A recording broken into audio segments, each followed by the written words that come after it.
ese tipo de estaciones, como son, por ejemplo, momentos de estrés térmico, cantidad de agua lluvia y su relación con la presión de enfermedades, humedad en el aire y también su relación con las enfermedades, máximo arrastre y dispersión de esporas por el viento y umbrales críticos de radiación.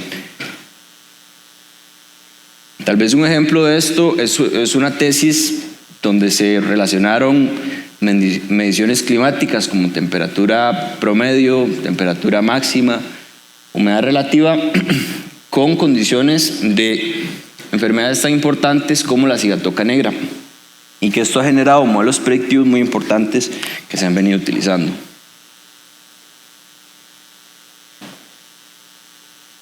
El enfoque tal vez que traigo yo es a unas mediciones un poco más específicas, herramientas extra que se pueden utilizar para hacer análisis distintos y específicos y relacionados acorde con el momento en el que estamos, en el que se utilizan drones de fumigación, drones multiespectrales, y son variables como por ejemplo el déficit de presión de vapor, humedad foliar, temperatura de la hoja y índices de clorofila, pero índices de clorofila que se miden a lo largo del tiempo, tal vez no a lo largo del espacio como sí se hace con drones multiespectrales. Voy a enfocarme principalmente en una variable que es el déficit de presión de vapor, que para mí es de las que tienen más utilidad práctica y de las más importantes en la actualidad. El déficit de presión de vapor, a grandes rasgos, es la diferencia entre la cantidad máxima que puede tener el aire de agua en forma de vapor o forma gaseosa y cuánta agua tiene en ese momento. Entonces, esta línea me representa esta cantidad máxima, que es dependiente de la temperatura. A mayor temperatura, mayor capacidad de agua tiene ese aire. Yo lo veo como una botella de agua. Entonces, la tapa es este máximo y esta línea, el valor real que tiene es cuánto de agua le tengo llena a esa botella. Entonces, esa diferencia entre la cantidad de agua que tiene y el punto de la tapa es el déficit de presión de vapor. Conforme aumentamos la temperatura, digamos que aumenta el tamaño de la botella, pero se queda la misma cantidad de agua. Entonces, ahí aumenta más la diferencia y eso es lo que nosotros relacionamos a un déficit de presión de vapor.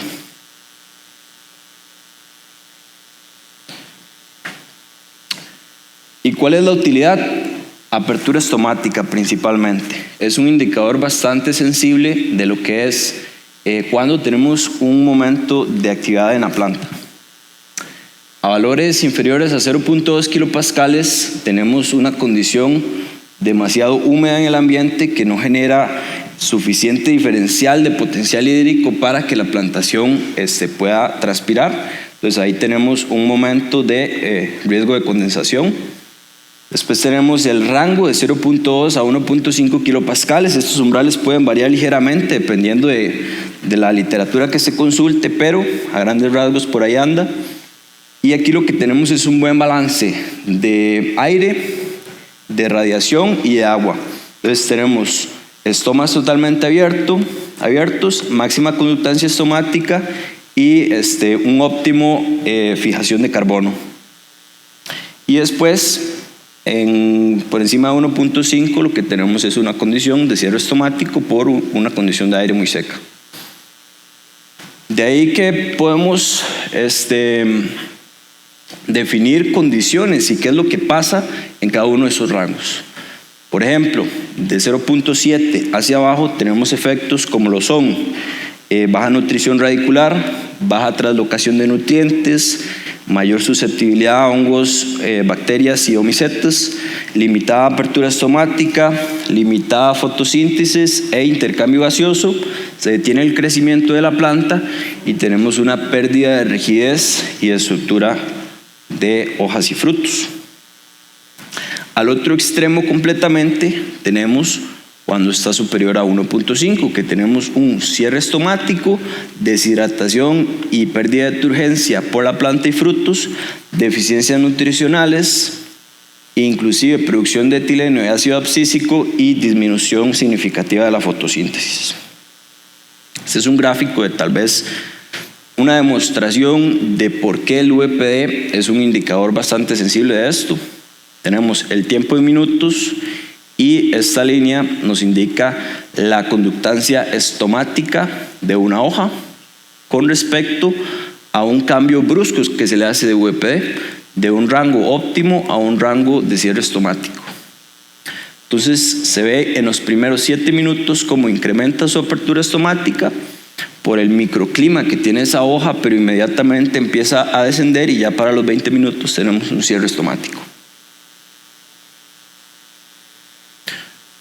Este cuadro a mí me gusta muchísimo, cada vez que doy una exposición lo menciono porque es la relación, el VPD al final es la relación entre la humedad relativa y la temperatura, que son dos condiciones que de manera muy general se utilizan en las fumigaciones en avión, en helicóptero, a lo largo del tiempo. Entonces tiene mucho sentido que se utilice como un valor central que nos relaciona las dos variables.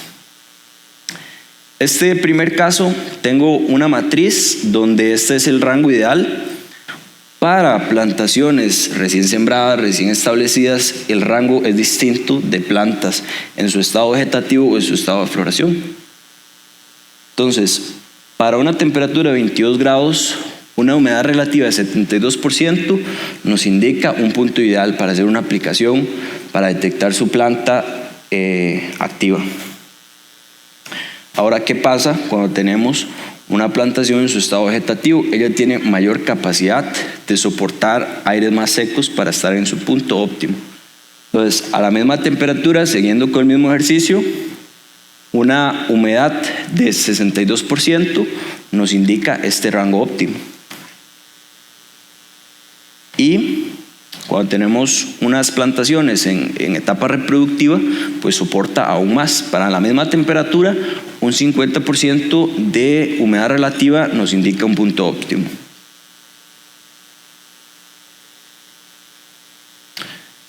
Entonces, a manera de resumen, ¿cuáles son esos rangos óptimos según la etapa de la plantación? Para ir más específicos, pues plantaciones nuevas 0.2 a 1.4 kilopascales, pico vegetativo 0.5 a 1.7 kilopascales y etapa reproductiva de 0.7 a 2.3 kilopascales.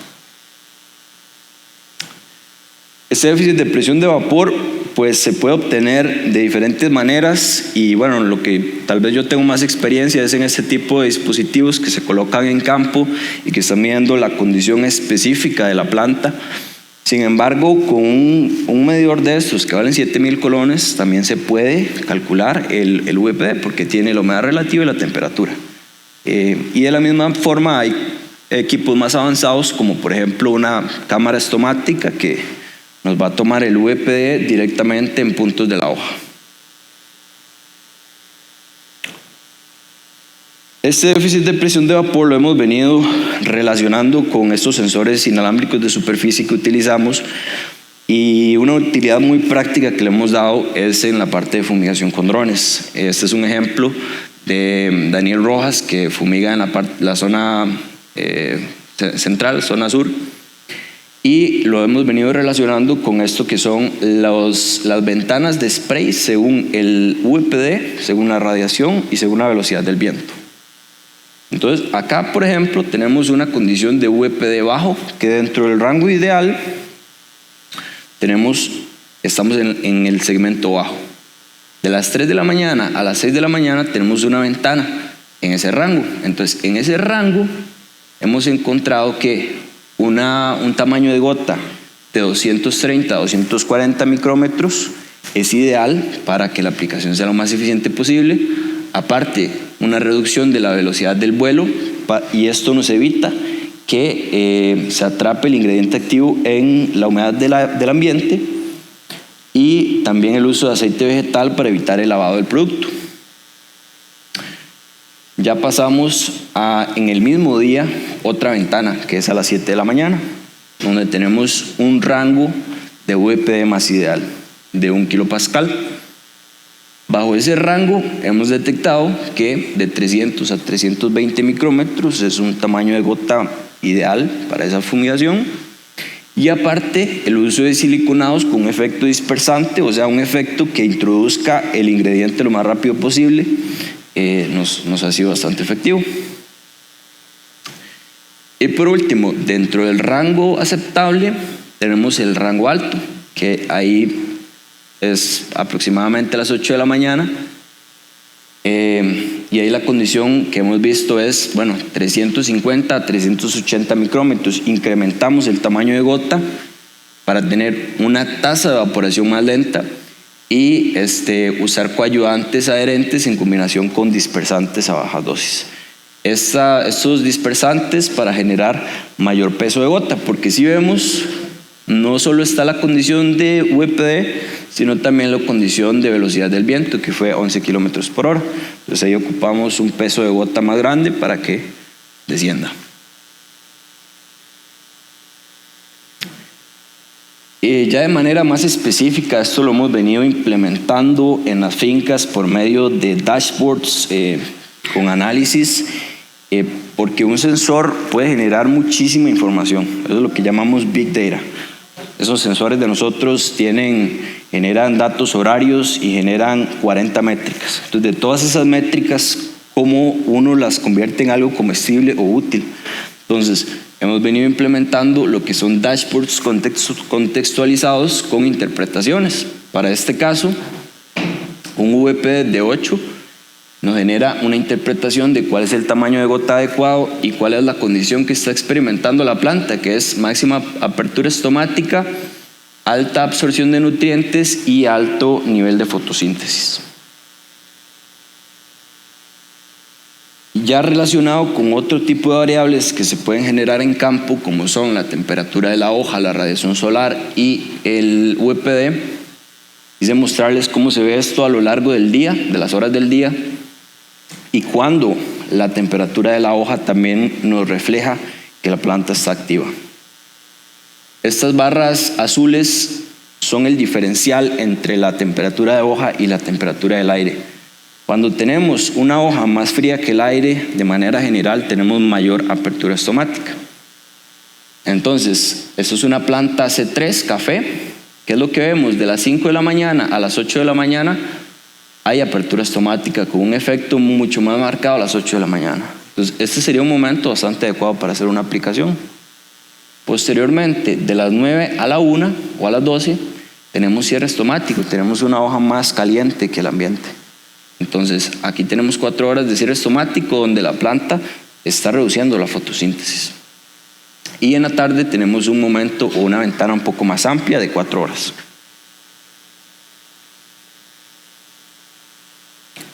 Una plantación tipo fotosíntesis C4 tiene un comportamiento un poco distinto. Y bueno, aquí vemos que de las 4 de la mañana a las 7 de la mañana tenemos un momento de apertura estomática, después un cierre estomático hasta la 1 de la tarde y otra apertura estomática de 2 horas de las 2 a las 3 de la tarde. Y por último, un comportamiento bastante particular que es de las plantaciones CAM. Ya sabemos que ellos separan la fotosíntesis, el ciclo de Calvin versus la fijación de carbono y por lo tanto en horas del día generalmente se cierran esos estomas. Entonces se ve bastante marcado, reflejado en estos sensores, como por ejemplo a las 11 del día tenemos la temperatura de la hoja 5.5 grados superior a la del aire. Y en la noche tenemos un efecto no tan marcado de apertura estomática, pero bastante generalizado. La segunda variable que quiero tratar es la humedad foliar, y es que es una variable que la manera en la que nosotros la hemos enfocado es una relación de varias métricas al mismo tiempo. Entonces, para nosotros humedad foliar es la relación entre está lloviendo o no, la humedad relativa está superior a 92% o no, y la temperatura mínima está por debajo de la temperatura de rocío o no. Basado en eso hemos creado este tipo de paneles de análisis que nos permiten, por medio de colores bastante gráficos, ver cuándo tenemos apertura estomática. Las columnas son las horas del día y las filas son los días de la semana. Entonces, para un día como por ejemplo el 24 de noviembre, tenemos bastante humedad foliar después de las 12 del día. ¿Esto cómo lo relacionamos con enfermedades? Bueno, ¿qué tan fuerte fue este evento? ¿Cuántas horas consecutivas hubieron de humedad foliar? ¿Se interrumpió en algún momento de esas horas consecutivas? Y generamos interpretaciones como, por ejemplo, fueron 18 horas de humedad foliar, un 75% del día estuvo bajo humedad foliar y fueron 6 horas consecutivas en la mañana y 12 en la tarde. Un ejemplo en café, bueno, en café para germinación se requieren 5 horas y para penetración 6 horas. O sea, un total para pasar de germinación de esporas a penetración en tejido de 11 horas consecutivas. Eso nos genera un evento.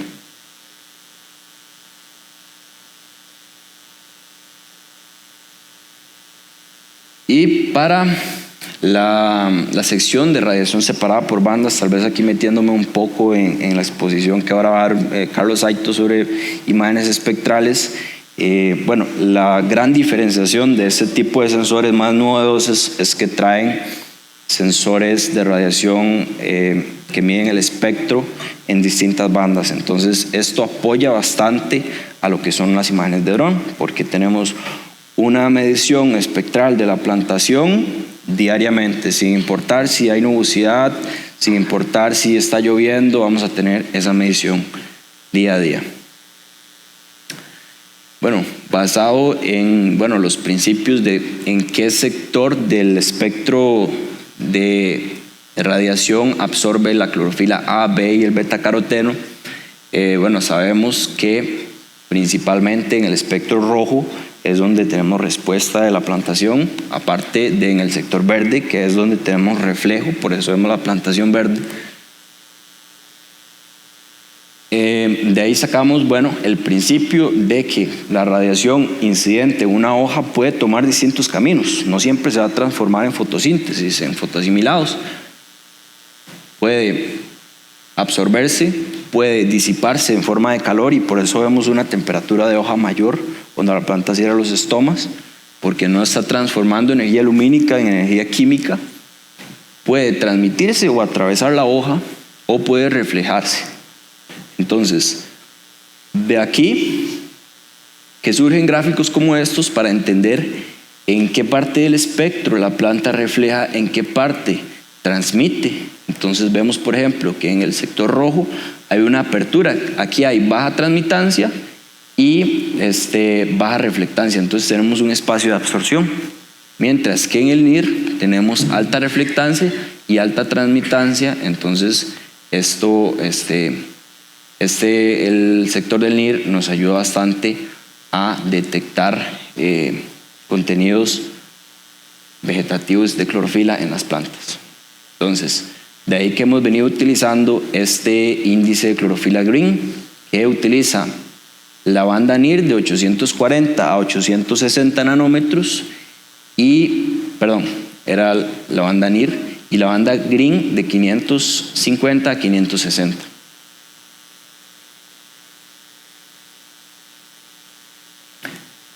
Esto, por ejemplo, es una medición continua de una de estas estaciones meteorológicas en campo, en maíz, durante 6 ciclos productivos. Entonces, ¿qué hemos encontrado? Entre mayor es este pico de cada ciclo y entre más tiempo pasa este pico en un punto alto, eso se ha venido correlacionando con productividades más altas. ¿Qué es lo ideal? Que el comportamiento de la curva sea como una mesa, lo más alta posible y lo más plana posible, para que la mayor cantidad de tiempo pase la plantación en un punto alto, mientras que comportamientos como un volcán nos dan más bien una condición de alta producción de fotosíntesis, pero en un momento muy aislado. Entonces no se traduce en tanta productividad. Tal vez para demostrar un poco cómo se ve esto en campo y por qué esto nos ayuda a entender mejor las plantaciones, este video es un time-lapse del comportamiento de un cafetal y este es el índice de clorofila con sus barras de precipitación. Entonces, conforme se va viendo el incremento de área foliar, que ya lo empezamos a ver por acá a partir de mayo, se empieza a ver el índice de clorofila como empieza a crecer hasta un punto máximo, que es el que nos indica más que todo esa productividad. Y bueno, también nos ayudan estas imágenes que se toman directamente en campo a entender cuando se presenta un síntoma por alta precipitación. Por ejemplo, aquí que tenemos casi 100 milímetros de precipitación en un solo día, y cómo se ven esos síntomas en las fotos.